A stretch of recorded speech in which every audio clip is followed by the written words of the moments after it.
Hey everybody, Derek here for the weekly news recap for the 1st to the 7th of August 2022. So, jump into it, some updates. So, some new games announced from the developers by Dead by Daylight. So, this is their new game, has nothing to do with Dead by Daylight. This is Meet Your Maker, which is a kind of, now stick with me here, but it's a bit like Little Big Planet. This might seem a bit strange considering what you're seeing on screen, probably. Basically, the different players build these different little outposts, and then players can run through these outposts to collect genetic material. So, like big canisters of jizz, I guess, is what they're running in here to collect. So it is kind of dual gameplay types in that one, you create trap rooms, more or less. Hey Melwan, how's it going? Happy Sunday to you. You create like these kind of trap arenas in a way like you do Little Big Planet. You make your own levels and stuff like that, and then you can also play other people's levels to collect genetic material, as it said. But you're also doing it to collect different trap types, different building blocks, different that kind of stuff. Again, kind of Little Big Planet in that you would play the different levels, either the ones made by the developers themselves or the ones made by other players, and you would collect things that you could make your own levels with. So it's a similar kind of idea here in that you'll run through these different outposts, collecting like big vats of jizz, I guess, genetic material as it's called in the game. But also when you defeat enemies or destroy traps in other people's outposts, you'll get building blocks and different cosmetics and different trap types, different enemy types, guards, if you like, and stuff like that. So yeah, it's putting a lot of power in their players' hands to make the game fun and not just grief all the time. Just make levels, there'll be like a meta that if you put this collection of blocks together, like it's completely impassable and insurmountable, and you'll just see tons of outposts that just do that. Or, is it balanced enough that the levels are actually fun to play and not just fuck you hard? Kind of, is like there is an art to level design. It's why it's taught like that. It's why they're called, level design artists and so on. But I guess we'll see. We'll see what the kind of bullshit players come up with. I'd be interested to see gameplay of this. I don't think I'd be too interested to actually play it, just because I can already tell how grief-inducing all of these levels would be. But it's a fun idea, and it's like a completely different type of game from Dead by Daylight, which is what the developers are better known for. Anyway, that's Meet Your Maker. No release date or anything like that yet, but there is a closed beta if you want to sign up for it and check it out. Sticking with Dead by Daylight, but going in a very different direction. So again, from the developers, or actually it's not by the developers Dead by Daylight, but it's in the same genre? No, same universe, I guess. It's a Dead by Daylight dating sim, as you do. So you can date the different killers of Dead by Daylight if you really want to. Probably not the third-party IP ones. Like, you're probably not going to be able to date Pyramid Head or Nemesis or anything like that. But, the ones that were made for the game specifically, you can date them, and that's actually out right now. If that is your cup of tea, okay. Fair enough. Knock yourselves out. And then Tactics Ogre Reborn, which is a remake of Tactics Ogre Let Us Cling Together. So Tactics Ogre is a strategy JRPG, one of the best ones. Basically, you might look familiar. It's like this grid outline, placing people at different elevations. So you have different abilities. You would have seen a lot of this from Triangle Strategy when we played it on the channel, but Tactics Ogre was one of the originals back on the SNES. Would have came out roughly around the same time as the Chrono Triggers and Final Fantasy 6s, so right in that sweet spot for JRPGs. And it is, from people who've played it, it's like have nothing but good things to say about it. It's a very good game. I myself have not played it, but allegedly it is like the best one of the Tactics JRPGs that are out. And it's out in November at some point. However, not everybody is happy about that, because as you know, the internet, people have opinions and they like to voice them. So some fans are frustrated at the high definition sprites, which they believe worsen the overall look of the game, and you know what, they have a point. they have a point. So the more smoothed out look of the characters has drawn fan controversy. So this is the issue. So this is the original. See it there in the top left. You know, pixelated as it would be, because that's what the graphical style was at the time, and those were the constraints of the hardware. And then there's like a smoothing algorithm that's gone over all of the sprite work, and they don't look as good. Like I'm with the internet outcry here. They don't look as good. The fonts, sure, that's fine. I'm kind of fine with that. I think some people are also a bit pissed off with the font because it looks a bit Comic Sans-y in some areas, but I'm okay with the font. I'm not okay with the pixel art smoothing. It looks awful. I don't like it. It would have been nice if they had left in a kind of toggle or something for that. But you know what? The original Tactics Ogre Let Us Cling Together was remade or ported again, I guess, if you want to put it that way, onto the PSP in 2010. And I think you can still get that. I think there's a PC version of it as well. So if you want the original, it's still there. It hasn't been taken away or anything. Okay, those were updates for this week. So new games you can play right now. So like the aforementioned Hooked on You, if you really want to, the Dead by Daylight dating sim, even if you just want to watch it for morbid curiosity. There's also Frogun, or Frogun, or Frogun, I don't know how it's pronounced, but it's a frog that's also a gun.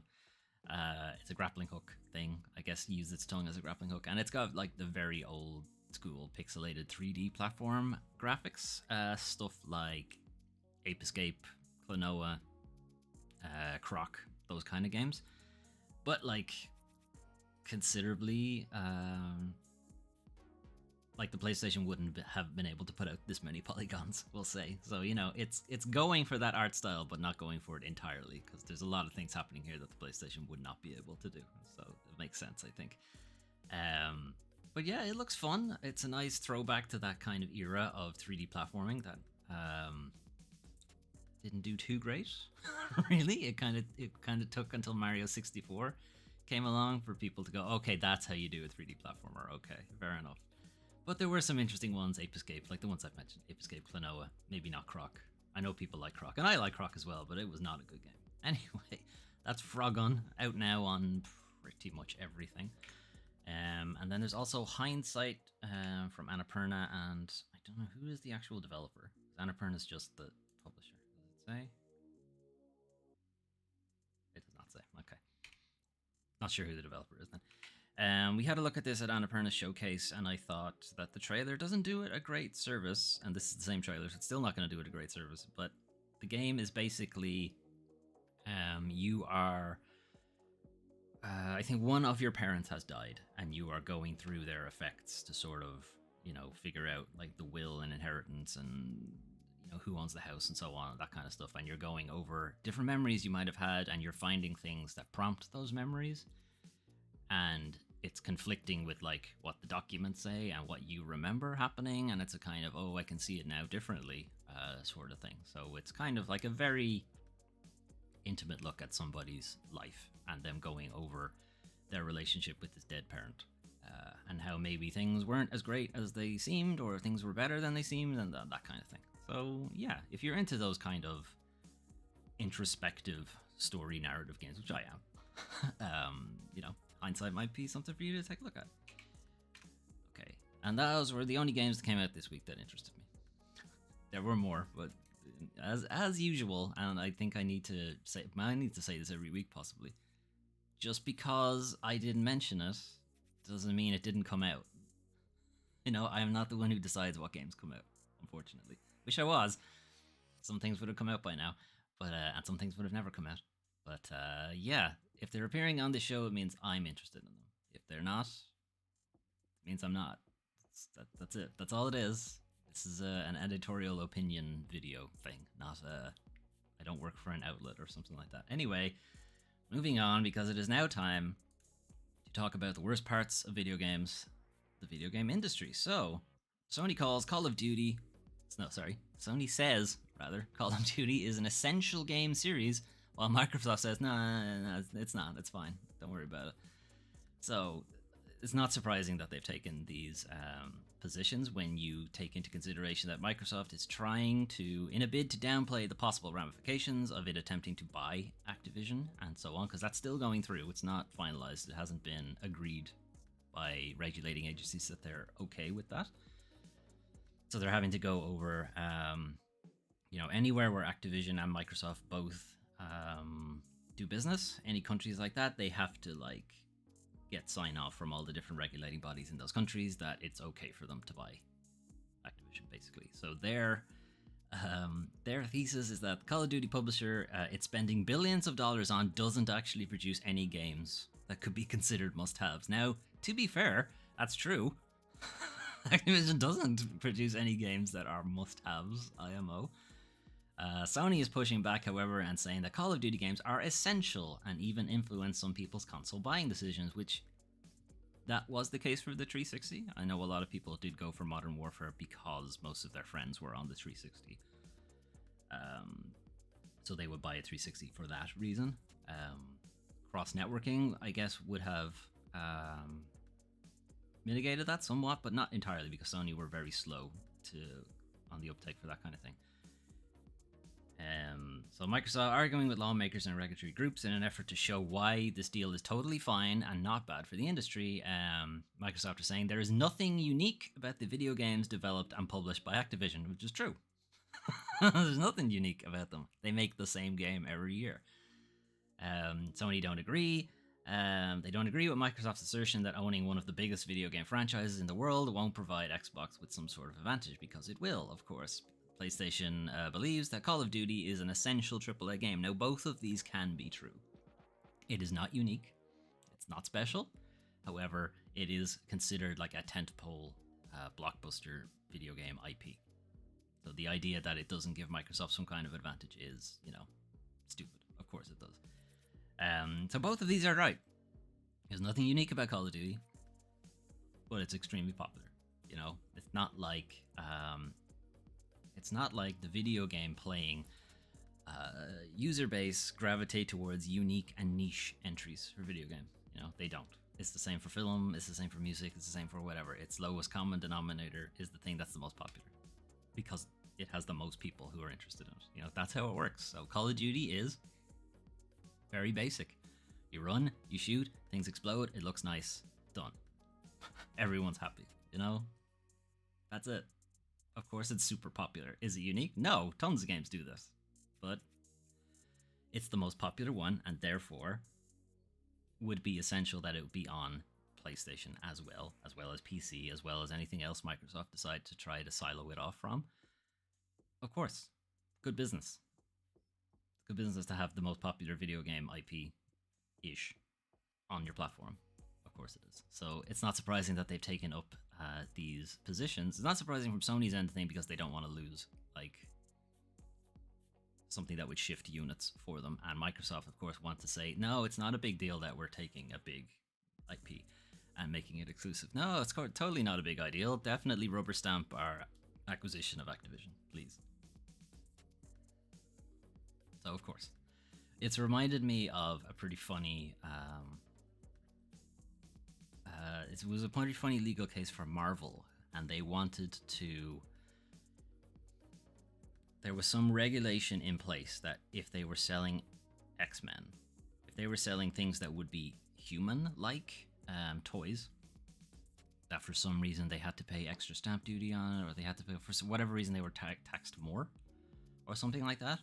And Marvel's lawyers at the time, Disney hadn't bought them yet, so Marvel's lawyers at the time were arguing that X-Men or the mutants aren't human, to get around that kind of extra taxation or whatever, which is, of course, a central crux of the whole X-Men comics, is that they are humans. They have human rights. The whole deal is that they're not separate from the human race kind of thing. But then their lawyers arguing the complete opposite of it, which it's kind of the same deal. It's like Microsoft would not buy Activision if they didn't see incredible value for their products, but then trying to say, nah, it's a charity case. We're just buying them because we're friends, or some, they probably are friends, but still. Okay, Sticking with Activision, because of course they're doing some other bullshit. Activision Blizzard accused of fighting against Albany Union. So this is kind of like a rerun, almost, of what happened with Raven Software, because it's pretty much the exact same playbook. Activision Blizzard are undermining efforts to unionize by Blizzard Albany, formerly Vicarious Visions. The publisher has rehired Reed Smith, which were a law firm that they hired again for Raven Software to do the same thing. They are anti-union guys. They have like an anti-union playbook that a lot of other companies have brought in to try to stifle their employees from unionizing. It's the same people they brought in for Raven Software. Didn't work, but they hired them again anyway. So instead of saying, hey, Raven Software got their union anyway, we might as well. I mean, of course they're not going to, but still. So this is from one of the union figureheads, spokesperson. Instead of following Microsoft's lead and committing to a labor neutrality agreement, which is what Microsoft does for their employees, Activision has made the clear and conscious decision to deny us our basic labor rights while once again spending hundreds of thousands of dollars on a union-busting firm. It's like, you could have put that in our salary instead of actively fighting against your employees. Activision Blizzard has chosen to delay recognition of our union in a futile effort to disband it. Again, they did the exact same thing with Raven Software for the exact same reason as well. They're saying that not a small portion of the company, this is Blizzard Albany, not Blizzard entirely, shouldn't get a say on who unionizes. This should be a vote left open for everybody in the company, which is what they said about Raven Software. The National Labor Relations Board said nope. They're perfectly fine to unionize just the QA department because they are a collective, cohesive unit in that they all work on QA. So that's fine. It's not a case that this has to go out to the whole company. But they've, of course, trotted out the same thing, is that decisions that, in fact, the entire studio should not be made by fewer than 15% of employees. But again, same thing I said last time they said this, which is, the board of directors is perfectly fine to make these decisions, and they represent less than 1% of their employees, but they seem fine with that. But okay. Anyway, the National Labor Relations Board, again, has also said in this issue that the company has been illegally threatening its staff over discussions about wages and unionization. Remember, you are free and legal to discuss your wages and your working conditions with your fellow employees. It is fine. It is not grounds for dismissal. You are allowed to do that. And if you are dismissed because of it, you have a case that you should take up. Okay. At least in the EU and the US. I don't know about the rest of the world. Okay. So kind of following on, possibly, update from a previous story. So previous story from Bungie, where they were rolling back their communications with their community because of threats of bodily harm and stuff like that. So this is kind of more of a where did that come from kind of thing, because we did have that certain members or certain employees of Bungie were being targeted, but we didn't know how much, who was it, what was the extent of it. We knew that Bungie were suing and alleging criminal activity against one of the members of the community who was doing it, so we have a bit more information here now.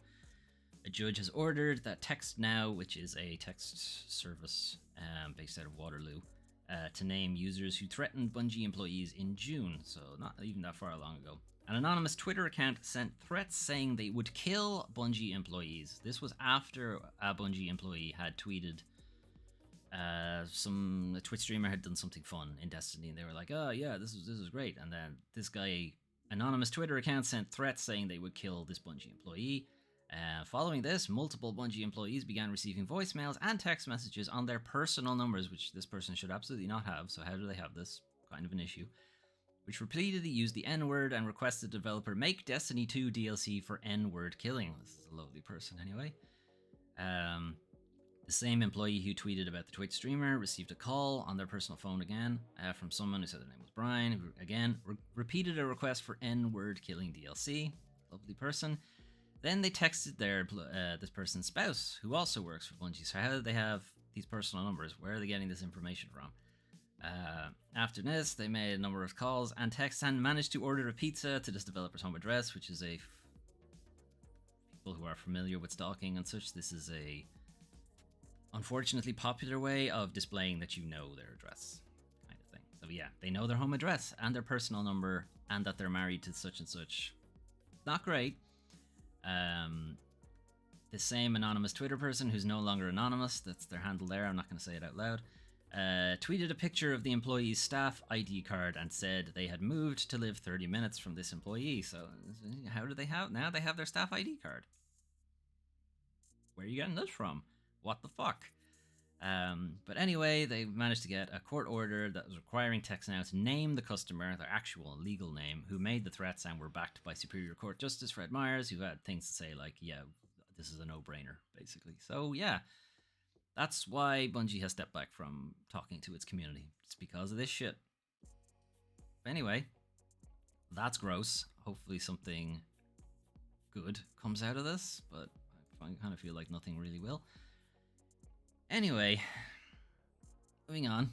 Company acquisition talk and rumors and such. So Tencent seeks to become single largest Ubisoft shareholder.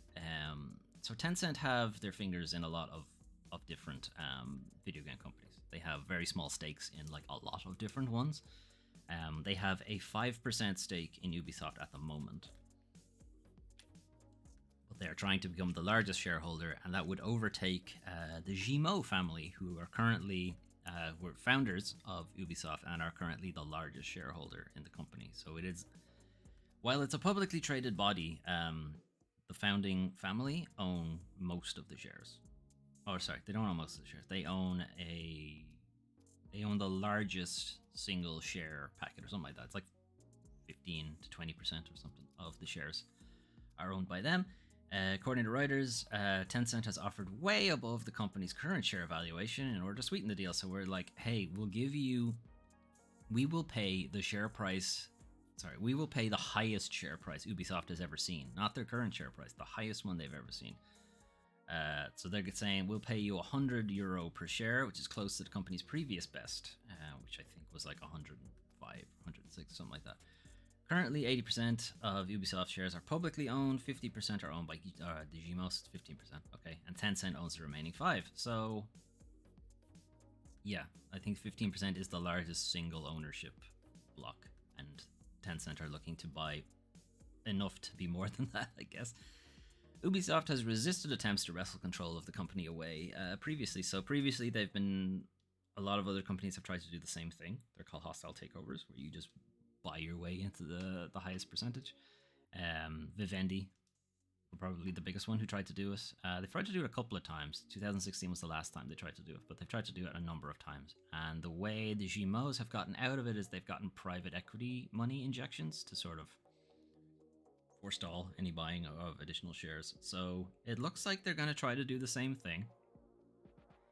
But at the same time, Ubisoft are wrestling with their own Activision situation, their own allegations of a toxic workplace, sexual harassment, protection of senior management and stuff like that. And Yves Guillemot, the current CEO, probably on the way out soon. And it doesn't look like his sons are going to be with the company for much longer. I think one of them was given a studio and decided to make incredibly racist shit with it, and was no longer working with the company as far as I'm aware. So yeah, I don't think there's much future in the Guillemot family in Ubisoft, so it might be that they're looking for a buyer.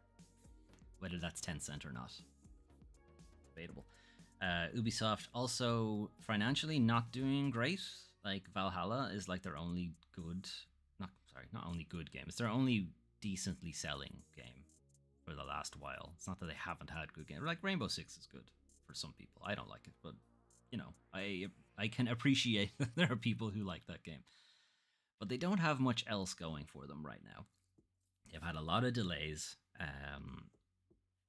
Kind of only have the Rabbids stuff really otherwise. And Beyond Good and Evil 2 has been in limbo for decades at this point.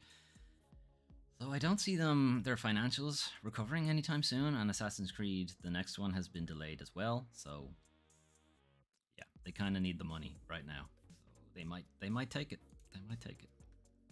Further news about acquisitions and stuff. Square Enix has reportedly confirmed it's looking to sell stakes in its studio. So this is following on from the sale of their Western studios. So Crystal Dynamics, Eidos Montreal, Square Enix Montreal, I think was also sold, although presumably they're going to change their name.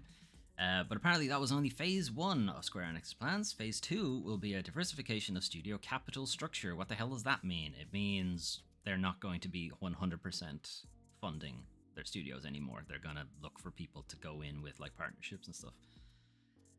So rising development costs of making games means with 100% owned studios, they are exposed to any of them flopping, basically, because they're on the hook for 100% of the fail.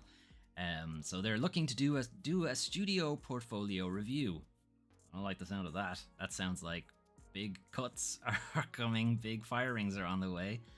Some studios will remain 100% owned, while some will also look to explore to expand the studio portfolio. So potentially that's new IP.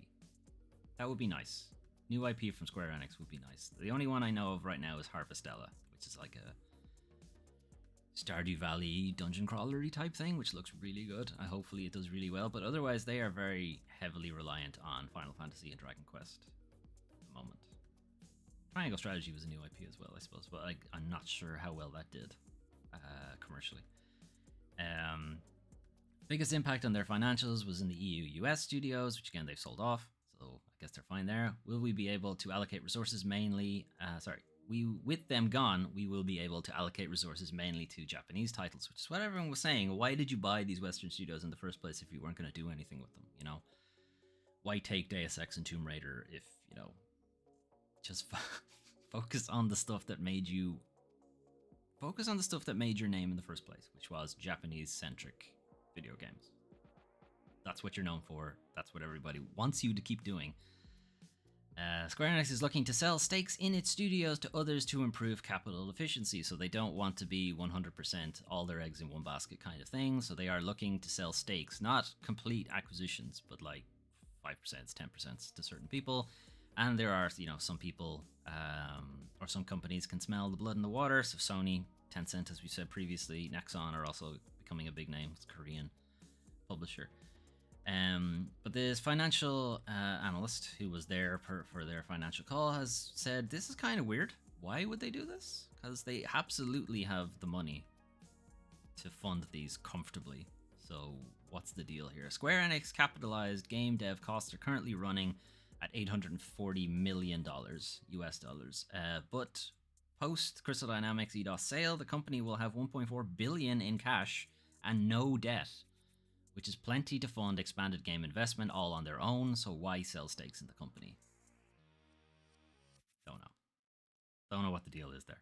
They have almost double their running costs now. Like, they are flush with cash after that sale. So it's like, what? What are you doing? Are they doing bullshit NFT stuff? Please stop. Please don't do that. Like, they did sell a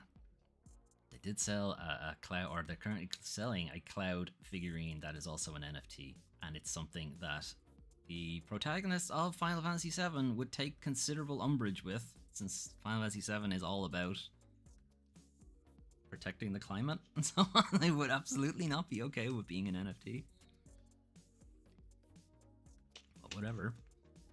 Speaking of, unfortunately, because we have more news about that shit, Sony asks if EVO guests want PlayStation NFTs and doesn't let them say no. Dicks. Alright, anyway, so we had a look at a new service that Sony were rolling out called PlayStation Stars, which was meant to be about digital collectibles and stuff, and they were very quick to point out that they're not NFTs. Like, they went out of their way to be like, it's not NFTs, we're not using blockchain, it doesn't use any of that stuff, relax, cool. We're like, okay, that's fine. In that case, it starts to sound like this is PlayStation Home, basically, again. However, it doesn't sound like Sony is completely opposed to dealing with NFT bullshit with the PlayStation brand, as EVO attendees in Las Vegas, which is currently going on right at the moment. EVO is a big fighting game tournament, basically, with a lot of different fighting games. And Sony bought that 2-3 years ago, but I think this is the first time they've actually run one in person because of the pandemic. Anyway, so yeah, there is a PlayStation Quests thing that goes on at Sony run events. It's like you answer some questions, you'll be entered into a prize pool and stuff like that. But prompting those at EVO asking what kind of NFTs they'd be interested in purchasing. So here's an image of it. So it's like, what do you collect most? Which of the following NFT digital collectibles would you be most interested in purchasing? Evo branded ones, stuff for music artists. Remember, Sony aren't just PlayStation, they do have other things. Esports stuff directly from PlayStation, maybe your favorite game characters, stuff like that. But the option to say, I don't fucking collect NFTs isn't there.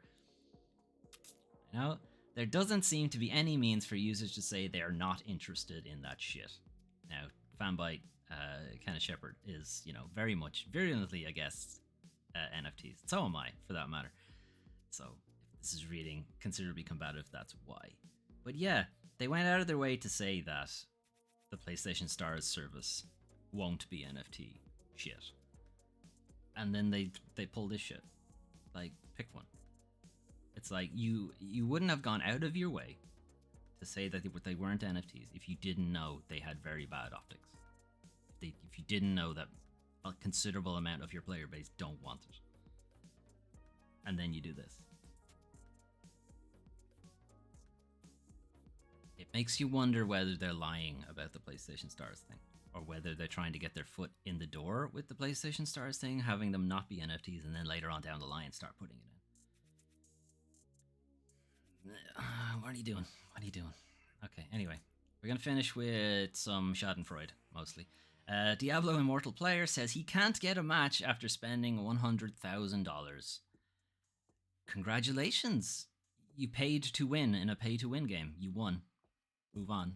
Play the next game. Pay the next game. One YouTuber who reportedly spent over 100 grand on beefing up his character says now that his win rate is so good that the game can't match anybody with him. So matchmaking is based on your win ratio, your level, and such and such. But he has so heavily overpowered his character that he can just annihilate anybody he plays against. So his win ratio is obviously ridiculous. Claimed that he spent so much money immediately following the game's release that he was able to easily overpower almost every opponent in the game's PvP Battlegrounds mode. Pay to win. Congratulations. You paid, you win. Done. You got exactly what you wanted. If you wanted a fair game, you wouldn't be playing Diablo Immortal, to be fair. But anyway, it sounds very much like congratulations, you played yourself kind of thing. Like the whole deal with whales, if you like, I hate the word, but this is what we call them now, this is what they're going for. This is what the cosmetics and microtransactions or whatever, they want that power. That's the power they enjoy. They don't like an even playing field. Now this isn't all whales. Like, some people have genuinely difficult compulsion issues that they can't overcome, and these games aggravate it. It's like, I have to have it. I have a compulsion to buy these things, and that's not great, and we should be looking more into that. But the other side of it is, these are people who are, I just want to win all the time. I don't care about balance. I want to cheat, and if I can't cheat, I'm going to pay instead, and I'm going to throw a shit ton of money at it, and there I get to win, like they do in life. I'll have daddy just pay my way through Harvard and things like that. Anyway, he reached out to Blizzard or whatever to see if they could do anything about it, or whatever, but a lot of it is just schadenfreude of people saying, congratulations, you won a pay-to-win game. Done. You did it. You win. You win at capitalism. Congratulations. Can't complain about that. You got exactly what you paid for. When someone's Diablo character is worth close to my entire mortgage, etc. So it's like, nobody is crying for this guy except himself. Dumbass. Anyway. Frogun, I think.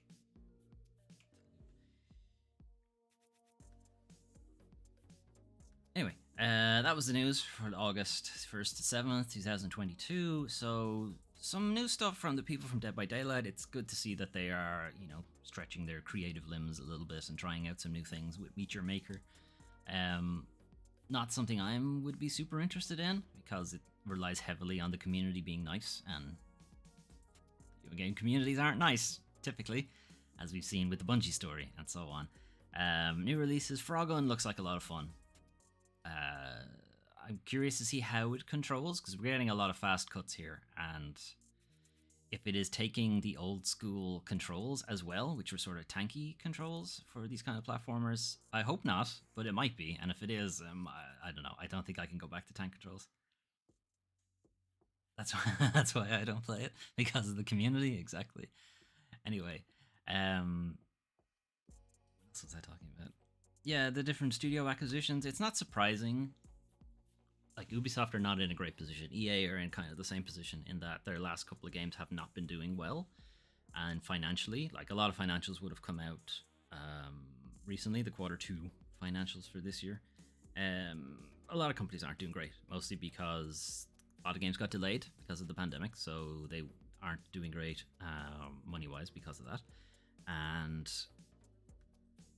they're relying pretty heavily on stale IP at this point. Stale IP in that you've put out too many of the same game in quick succession, and people have gotten bored of it. You know, they're fatigued. You know, they can only play Battlefield so many times when you're making it pretty much the exact same every time. Same with Call of Duty. You know, Activision have lost a lot of their player base. Now, they still have a shit ton of players, but they still have also lost a lot of players because of this fatigue. It's like people want new stuff. They want something new. And, you know, it's helpful enough to rely on established IP because it makes selling units easier. But if you do it too much, people will get fatigued by it. Just look at, like, film right now. People are fatigued by Marvel superheroes. It's like, can we get something else? Can we get something other than superheroes right now? And so on. So it's not surprising that they're being acquired, and a lot of companies are looking to be acquired now, or are looking to acquire other companies. So it wouldn't surprise me to see Sony take a percentage stake in Square Enix soon. Soon enough, maybe by the end of the year. I think we might see some news about that. And the guy spending too much money to basically power level his way out of multiplayer. It's like, you fucking idiot. Right, anyway, so that was the news. So what is happening on the channel now? So here is the current state of the game mosaic, as I've been calling it. So Bayonetta is still going. We haven't finished it yet. Batman we played a bit of this week. We are halfway-ish, I think, a little bit more than halfway now in Arkham Asylum. Stray, we did Stray for a bit, and I did a speed run of it this week, where I was trying to get the very last trophy, which was to finish the game in under 2 hours. Now, I did finish the game in under 2 hours. You can go back and look at the stream. There's even a timer on it and everything, because I had to figure out how to put a timer into OBS. So I even went to the trouble of doing that. Finished it in under 2 hours. Trophy didn't pop. Annoying. It turns out that the trophy is checking the total playtime of the save file when you finish the game. And since I was using the save file I've been using all the way through it to get all the other trophies, it was already more than 2 hours. So even before I started, there was no way I was going to get it.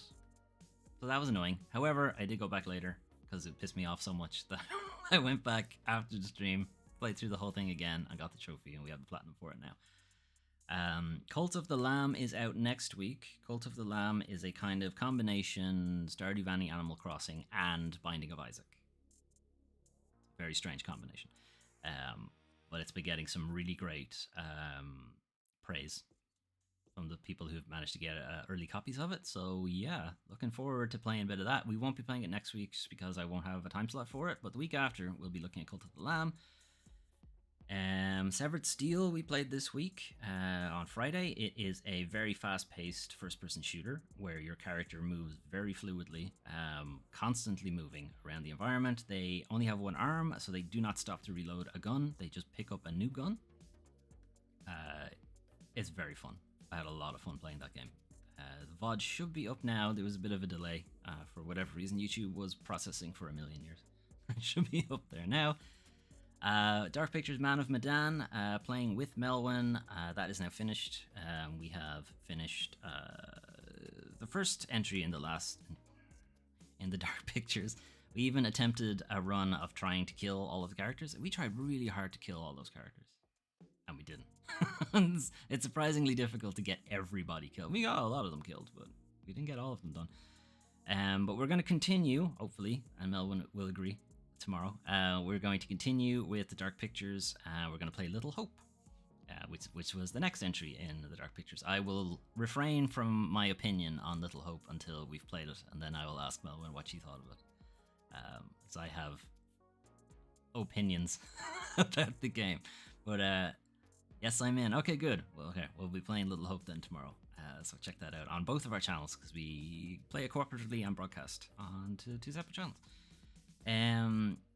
Right, I have the council in here because I'm pretty sure that's what won the poll. But let me check right now, just in case somebody sniped it right at the last second. Find it unlikely, because it didn't have many votes in the first place. But no. And the final results are even Stevens, actually, for the council, and Grim Fandango Remastered.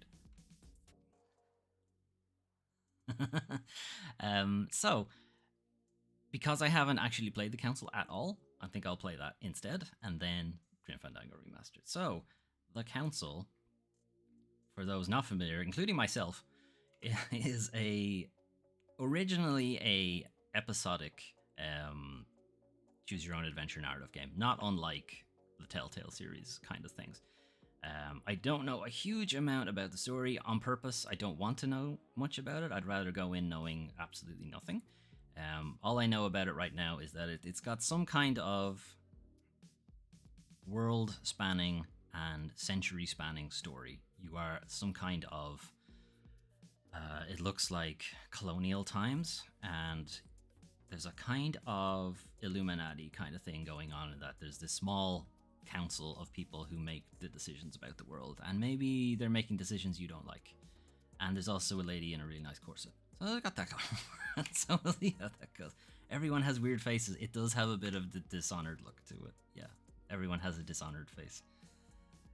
But we'll be looking to play that on Wednesday. So part 1 of the council on Wednesday for the next Foley Fables. And now we have to do our coin flip. So it's a coin flip between whether the Thursday game is Batman Arkham Asylum or Bayonetta.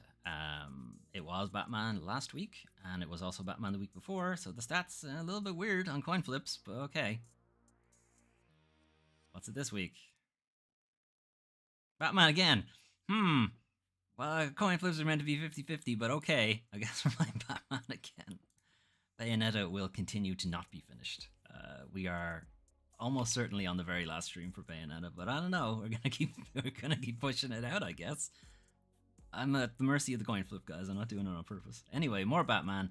As I said, we are roughly halfway. I think we're a bit more than halfway. But again, the last part of the game goes a bit slower because stealth segments start to get a bit more complicated and they take a little bit longer. So, your mileage might vary. We are, for anyone who is familiar with the game, we have Batman is stronger, so he puts more weight on the coin. That's not very 50-50, I guess so. Batman's would be what, double Bayonetta's weight? Triple, maybe? He's a fucking big guy. Anyway, for anyone familiar with the Arkham Asylum game, we have beaten Bane. We've gotten to the second Scarecrow segment, so we are a little bit after the second Scarecrow segment. So anyone who knows the game will know that. We'll know roughly where we are in the game. So yeah, Thursday, more Batman. And there won't be a stream on Friday because that's D&D day for me this week, but there will be more Xenoblade on Saturday. So Xenoblade Chronicles 2, we'll be continuing it, still getting sniped by giant enemies for no reason. Why did they design the game this way? It's extremely annoying, but whatever. We're making our way very slowly through it. We have just reached Fonzamima. I'm not sure how it's pronounced. Nobody in the game has pronounced it yet, so I don't know how to pronounce it. But anyway, we're there, and we are approaching the point in the game where I stopped playing it initially because Breath of the Wild came out. And I wanted to play that instead. Or it didn't come out, it's that I bought both of them around the same time, I think. I bought both of these with the Switch. And I think I just got super into Breath of the Wild and then stopped playing this. But anyway, so yeah, we're approaching the part where I won't know what's coming next. We're getting very close to that. So that'll be fun. And that will be that for the week. And then we'll be right back around for the channel update and weekly news recap on next Sunday. And something that you might see over in the corner here, you might see Resident Evil popping up there every now and then. I am planning to do a run of all of the Resident Evil games. Or maybe not all of the Resident Evil games, but most of them, certainly. The mainline entries, at least, and maybe a couple of the spin-offs. Some of those spin-offs are really bad. I might play those ones. But I have an artist, Phil Dragash. He does the end plate. You can see the one where I'm in a restaurant with some other video game characters. And he's done some other art for me as well. And I'm having him do some for the Resident Evil series that I eventually do. So this is like just a very quick layout. He did this very quickly from a concept that I suggested. And I think it looks pretty good. So yeah, he's working away on that. Whenever that's ready, we'll be able to jump into Resident Evil when we have a decent block free for games. I'm thinking it'll probably be around October-ish, something like that. But yeah, hopefully there'll be some fun shenanigans from that, and that will keep the channel going for a good long while, because there are 9 main entries, 10 main entries in Resident Evil. There's Resident Evil 1 to 8, and then Code Veronica and Resident Evil 0. That's 10. And then a couple of them have remakes. There's that. And then there's the light gun games, and I probably won't touch any of the multiplayer games. So yeah, a lot to go through. But we'll see how that goes. Anyway, that was our weekly news recap and the channel update for 1st to the 7th of August, 2022.